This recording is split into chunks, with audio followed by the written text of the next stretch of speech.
Now, many would say, how? And many more would say, why? Why would I want to control my emotions? And we say, because it's your in-the-moment life experience. We want to say, why would you not? Why would you not rather feel good than bad in any moment? And most of you would say, well, when you put it that way, of course we would rather feel good than bad. In fact, everything that anyone wants, no matter what it is, a material object, a pile of money, a relationship, an improved condition, everything that everyone wants is because they believe they would feel better in the having of it. No exception. So at very clear, deep levels, you understand that you want to feel good. You just don't yet know that you can always feel good. So we want to approach this emotion which is central to your moment-to-moment life. We want to approach it from a new framework today. Many times you come to these gatherings because you do want to gain control over your life experience. And if you've been listening to us for a while, you've been hearing us say, might want to give that control up. Because the control that most humans are trying to effect is control of conditions. If I could just control that condition, then when I look at it, I would have a good feeling, knee-jerk response to it. Because good conditions evoke good feelings from me, while bad conditions evoke bad feelings from me. So most humans are really going about it the hard way, the impossible way, trying to control conditions. We want you to realize that since everything that you want is because you think you will feel better in the having of it, we want you to realize with us here today that the primary manifestation that you are looking for, moment by moment by moment, what you're really trying to create, is an emotion right now that feels good. That's why you want to go to a movie that moves you, or to a movie that thrills you, or to a sporting event that makes you feel good. That's why you want to hang out with friends that are uplifting. It's why you want to go places that are inspiring. It's why you want to go on a vacation. It's why you want that new house. It's why you want to drive that car. In other words, you want those experiences because you want to feel good, and you believe that some of those experiences, if you are able to create them and control them, will cause you to feel good. And we don't disagree with any of that. We know that there are many wonderful feeling experiences that you are seeking because you want to feel good. We just want, by the time that you are leaving this room today, to have convinced you that the primary manifestation that you are looking for, and we are using this word specifically and powerfully, we want you to accept with us that the primary manifestation that you're looking for is the manifestation of feeling good. It's the emotional manifestation. And if we can convince you of that, we know that you get it conceptually. But if we can convince you of that, and then further, if we can convince you, and we are really in the convincing mood, so come along with us. If we can convince you that not only is the manifestation of emotion the manifestation that you're really looking for, but that it is something that you can control. You can control your mood manifestation. You can control your attitude manifestation. You just got to understand how it works. And you got to care enough about how you feel to be willing to direct your thoughts in places that do cause the manifestation that feels good, and then you've got it. Once you figure this out, once you accept that the way you feel is in your control, and is, after all, what you have been here in the process of creating all along, then as you begin to deliberately direct your thoughts and discover the delicious alignment that is possible at all times, now you find what you all have been looking for. That absolute freedom. Freedom from bondage, freedom from fear, freedom from poverty, freedom from sickness, freedom from all those things that you've wanted freedom from. You find it when all along what it has been is freedom from resistance over which you have complete and utter and absolute control. Really you do, really you do, really you do, really you do. We told you we're in the convincing mode. Really you do, really you do, really you do. So you were source energy before you came into this body, and you got to know that. You just have to know that. Don't you have to know that? Don't you accept that there's more going on than what's going on around here? Just look at your planet spinning in its orbit. You got to know that. And anybody who doesn't know that just isn't trying. So your source energy before you come forth into this physical body. And a part of that consciousness comes into the personality that you know as you. Now you get that. You get that there was something before you, and you get that you're here. You look around, you know you're here. You accept that there was something before that. But this is the part that most people don't get. So here you are in this physical body doing just what you said you'd do, exploring and coming to new awarenesses of what you personally prefer. What would make life better for me? You say that as a one-celled organism. You say that as the little ant that is moving across the sidewalk. You say that as the full-blown human. This point of consciousness that I accept as me is having exposure to life, which is causing me, no matter what that point of consciousness is, even if it's a cell in your magnificent body, causing me to know what I prefer, what would be an improvement for me. New desires born constantly at all levels of consciousness. That's what the evolution of all species is about. So this rocket of desire emanates from you. You don't even have to put words to it. Your mic is always on, and you are emanating these rockets of desire. And as this rocket of desire moves forward in terms of manifestation, the source energy part of you, who is always part of you, the source energy part of you receives that request and becomes it immediately. Becomes the vibrational equivalent of the improvement that your life has caused you to ask for. And that's the moment that you then have a responsibility to yourself, if you are a seeker of feeling good, to now keep up to speed with that new rocket that the inner being part of you has just embraced and become. Did you follow that?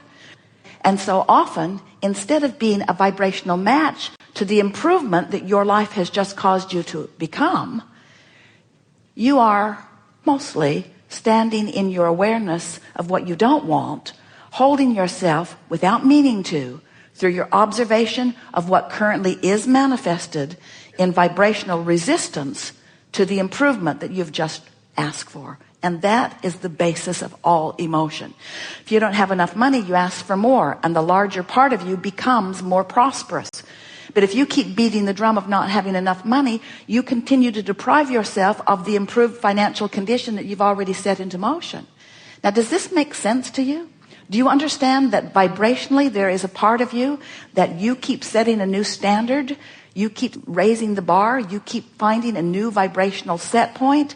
And that if you don't keep up with it, then the crevasse or the gap between who you consistently are through your attitudes, through your habit of thought, through the friends you hang out with, through the blogs you read. In other words, you're constantly expanding. The question is, are you keeping up with the expansion? And if you're feeling great, if you're emotionally happy, if you're tuned in, if you're turned on to life, if you're flying high, if you're full of exhilaration, if you feel passion and love and appreciation often, if you are in that tuned in, tapped in, turned on attitude much of your life experience, then that means you're keeping up to speed, you're keeping up to speed, you're keeping up to speed. It means you're thriving on all fronts. But if you're grumpy, if you're cranky, if you're guarded, if you're fearful, if you are not feeling good, then that means that you're expanding vibrationally, but you're not doing a very good job of keeping up with your own expansion, which means you're creating a tension within you that doesn't feel good. So when we say to you, your emotion is your primary manifestation that you're reaching for, most people say, give me the new house, give me the new car, give me the improved body, give me the financial abundance that I'm looking for. Give me the means to travel the world and do what I want. Give me the means to quit that job I've got and leave behind that ornery employer that I've got. Give me the means to walk away from anything and everything that I don't want, and then I'll be happy. And we say, it doesn't work that way. That's backwards. You've got to find the happy place first. And humans say, you find the happy place. You be happy under these conditions. You live with what I've got going on, and you be happy. And we say, we are. We are living with what you've got going on, and we are happy. And the only reason that you ever feel unhappy is because you're not up to speed with that which we are. That is the basis of unhappiness. You think your unhappiness is because you don't have what you want. You think it's because you don't have the car, you don't have the lover, you don't have the bodily condition, you don't have the money. You think that's why you're not happy. And we say, that's just the excuse you're using to not be up to speed with who we are, and not being up to speed with who we are is why you're not happy. You see? You see? So when you get it, do you get it? That you have this vibrational relationship that equals your mood. And if you will make this vibrational relationship your primary concern, if you will make it what you care about, if you will stop saying world or universe or God or Abraham or mother or lover or employer or employee or friend, if you will stop saying give me something that makes me feel good so that I can feel good because I want to feel good, and after all you sort of owe it to me to give me something to make me feel good because I want to feel good. If you'll stop saying that, meaning that, feeling that, and instead you'll say it is my responsibility to conjure a framework of thoughts that causes me to feel a little better now and a little better now and a little better now. If you will show yourself your ability to manifest the emotion without demanding a condition to change first, now you've got it. Because once you achieve the vibrational stability of feeling good anyway, the condition has to change. So constant rockets of desire, constant vibrational emanation from you, going into what we are calling this vibrational reality, a vortex of creation. It's where your inner being stands. It's where your inner being stands as a constant improvement of that which you are. So this vortex of creation is where everything that you've been asking for, better stated, everything that you have become dwells. A vibrational creation, a vibrational beingness to which you are feeling constant feedback. When you're up to speed with it, you feel great. When you're not up to speed with it, you feel not so great to the degree that you're not up to speed with it. If what is has your undivided attention, then you are not a deliberate creator. You are a regurgitator. You are a knee-jerker, observer, a defaulter. You are a creator by default. You are someone who observes and has a knee-jerk response. And you are also like most of the human population on your planet, because that's what most are doing. But when you understand that you have another option, that you can choose an emotion that is apart from the current reality that you are living, now you have the ability to deliberately change the current reality, because the reality will shift in resonance to your vibrational attitude. We know it must be sort of hard to take when you're dealing with some of the stuff you're dealing with. We're just saying that once you get hold of this, and once you figure out that you can control the way you feel, because you have the ability to find a better feeling thought and a better feeling thought and a better feeling thought. But most important, if we can convince you that if you do the vortex work first, which means find the emotion, align with who you are, that the vortex will fix everything.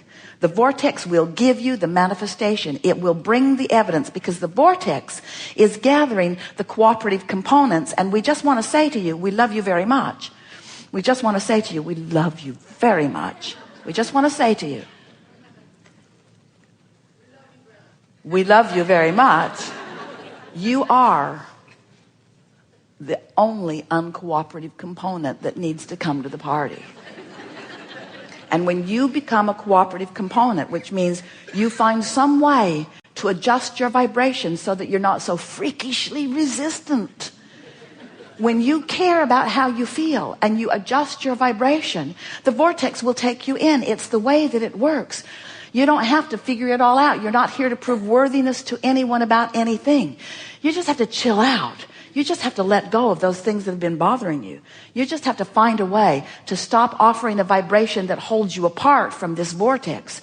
And when you let go, when you surrender, when you give up, when you stop the battle, when you stop the struggle, when you stop looking at the evidence that supports why you're standing in the place you don't want to stand, when you stop doing that and stop keeping it active, the vortex will take you in, and anything and everything that you've been looking for will manifest in your experience, and others will watch you in this beautiful manifestation that follows you on every subject in the world, and they'll say, what in the world have you got going on?